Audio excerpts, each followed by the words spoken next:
Assalamualaikum warahmatullahi wabarakatuh. Perkenalkan, nama saya Ita Nurbitasari, kelas PJKR 24B, NIM 240701053. Di sini saya akan menjawab pertanyaan pada pertemuan ke-7 dengan materi aliran Mu'tazilah dan Wahabi, ideologi dan gerakannya pada buku Aswaja. Sebelum menjawab pertanyaan, saya akan menjelaskan mengenai aliran Mu'tazilah dan Wahabi. Pengertian dari Mu'tazilah. Secara bahasa, Mu'tazilah berasal dari kata itazala yang berasal dari akar kata azala.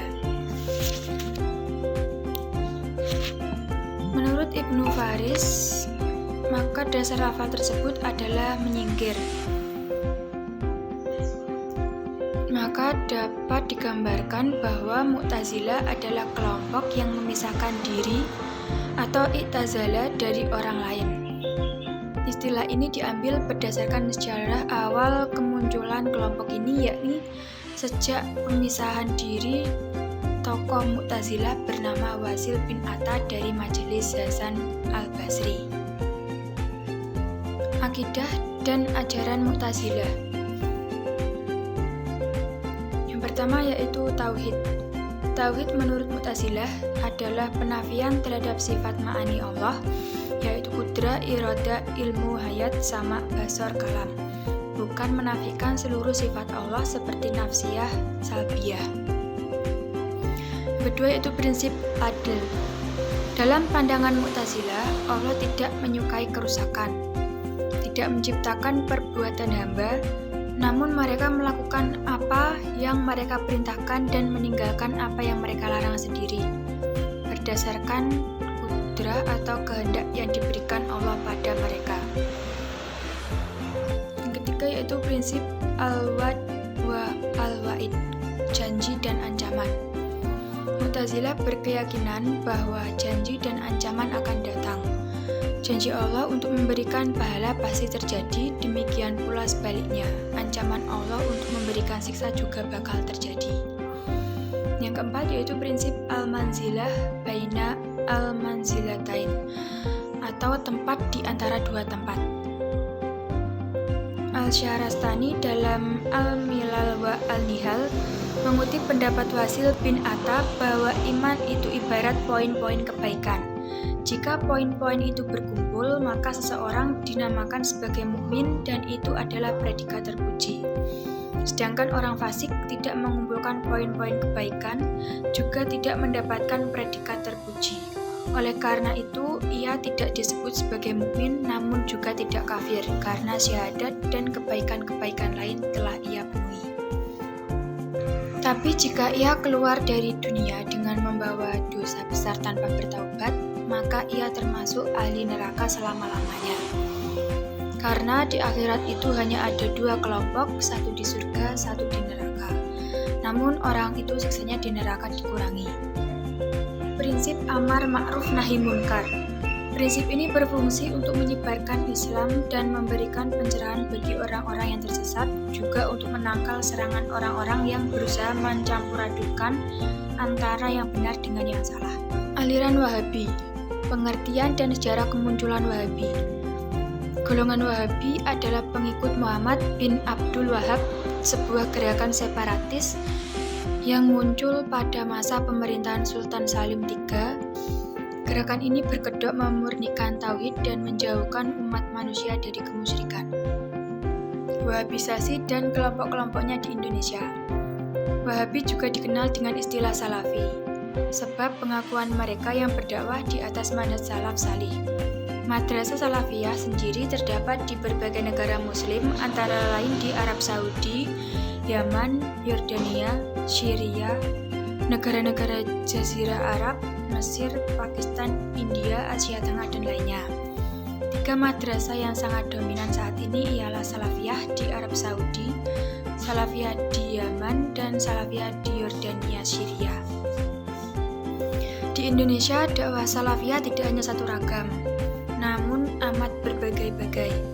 Secara garis besar, setidaknya ada dua gerakan, yakni Salafi Yamani dan Salafi Haraki. Doktrin dan ajaran Wahabi. Yang pertama yaitu Wahabi meyakini bahwa Allah berbentuk jisim dan bertempat. Hal ini tidak dapat dibenarkan sebab jika Allah itu jisim, maka Allah sama dengan manusia. Yang kedua yaitu konsep tauhid atau memasrahkan makna kepada Allah. Wahabi berbeda dengan konsep tauhid salafus saleh. Tauhid Wahabi berbeda dengan tauhid salafus saleh karena Wahabi memaknai kata yad terlebih dahulu dengan makna zahirnya, yakni yad dimaknai tangan, baru kemudian memasrahkan bagaimana tangan tersebut kepada Allah Ta'ala. Yang ketiga yaitu Wahabi mengkafirkan orang lain yang tidak sepaham dengan mereka. Keempat yaitu Wahabi membagi tauhid menjadi 3 bagian, yaitu tauhid rububiyah, tauhid uluhiyah, dan tauhid asma wa al-sifat. Pembagian tauhid seperti ini tidak ada di zaman Nabi, sahabat, tabi'in, dan tabi'i al-tabi'in.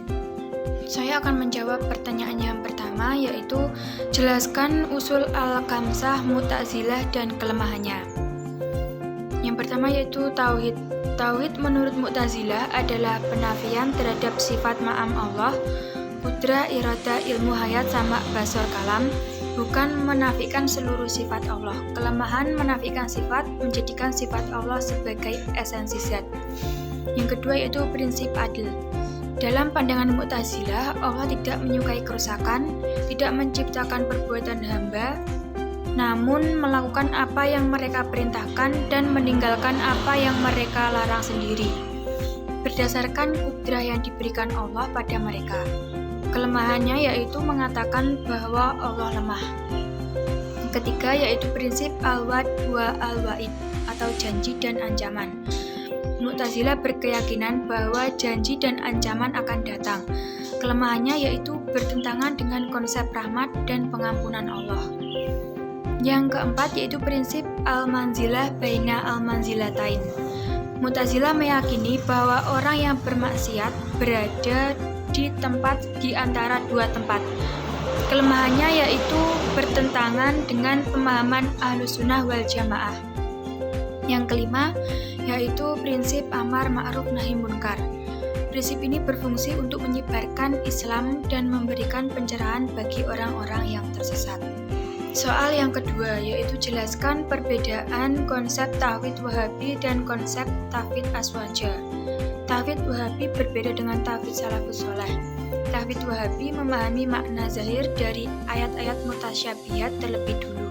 Seperti kata yad atau tangan dipahami secara zahir sebagai tangan sebelum diserahkan maknanya kepada Allah.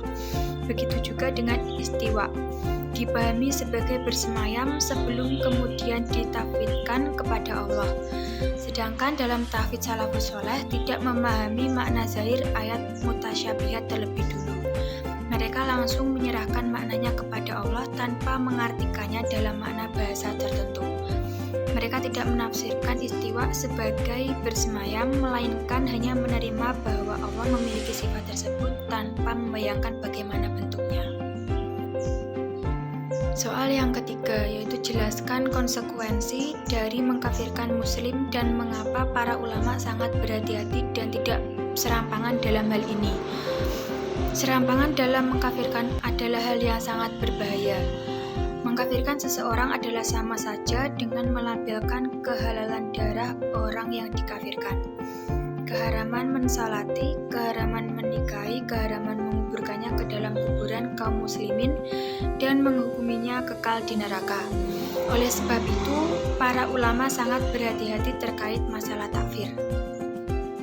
Soal yang keempat yaitu jelaskan kelemahan konsep tauhid Wahabi yang membagi tauhid menjadi 3. Wahabi membagi tauhid menjadi 3 bagian, yaitu tauhid rububiyah, tauhid uluhiyah, dan tauhid asma wa al-sifat.